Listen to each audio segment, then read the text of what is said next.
Mengelola negara memang harus paham bela negara, mengerti geopolitik dunia, dan mempunyai tim pemikir kelas dunia yang solid. Akan membicarakan apa kita kali ini? Kita membicarakan tentang masalah di Papua, gerakan separatis bersenjata yang lagi marak menyerang markas tentara dan polisi. Sebelum kita membahasnya, maka kita harus memahami juga tentang global player yang sedang bermain apa. Begini maksudnya, kita pernah memperingatkan mengenai Freeport dari kacamata geopolitik, karena berbeda melihat Freeport dari hanya sekedar faktor ekonomi saja, berbeda dengan melihat Freeport sebagai alat tekan politik, berbeda melihat dari kacamata geostrategi dunia, berbeda melihat dari fungsi humanitarian atau sisi kemanusiaan. Apapun yang kita lihat, maka itulah yang jadi tindakan kita, dan apapun tindakan kita akan mendapatkan akibat. Oke, jadi Bosman mau ngomong apa nih? Muter-muter dulu. Kita lanjut ya, ini semua agar paham. Jadi kesimpulan tentang kelompok separatis di Papua adalah akibat dari sebuah tindakan yang mungkin tidak dipikirkan dulu, tidak dipikirkan dalam-dalam, sehingga terjadi pemberontakan dan penyerangan bersenjata seperti saat ini.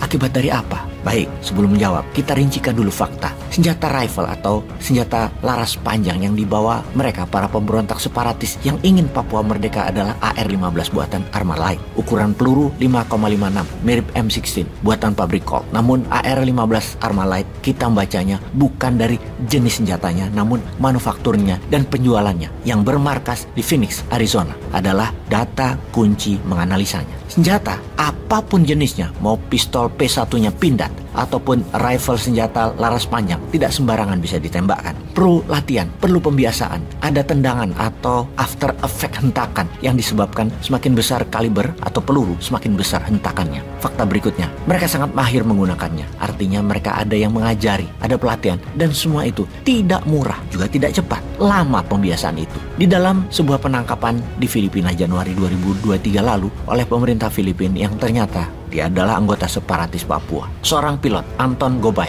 dia membeli 10 pucuk senjata AR-15 ini di Filipina. Dan fakta lain juga ada, kita ketahui senjata lain yang masuk dari perbatasan Papua New Guinea. Dari asalnya, Kepulauan Bougainville. Ada pangkalan militer Amerika di Bougainville dan ada pangkalan militer Amerika besar-besaran di Filipina. Apakah itu kebetulan? Kita ke Freeport sekarang, yang sahamnya dimiliki McMoran, yang markasnya di Arizona. Dan Phoenix adalah ibu kota Arizona. Dulu zaman Freeport aktif, yang mengawal Freeport adalah Senator Arizona John McCain, war hero-nya Amerika, di mana McMoran adalah salah satu perusahaan penyumbang pajak besar di Arizona yang harus dikawal khusus tentunya secara soft power, secara politik, dan hard power, secara militer. AR-15 di Phoenix, McMoran pemegang saham Freeport juga di Phoenix. Ada kesamaan. Secara bisnis dengan Indonesia memang Freeport ada kontrak yang memayunginya selama 40 tahun. Dari 1967 ke 2017 yang bisa ditambah 20 tahun ke 2037, di mana secara pembukuan emas hasil olahan tembaganya Freeport dihasilkan di Okinawa dan Rio Tinto Spanyol sudah dicatat di Kementerian Keuangan Amerika hingga 2037.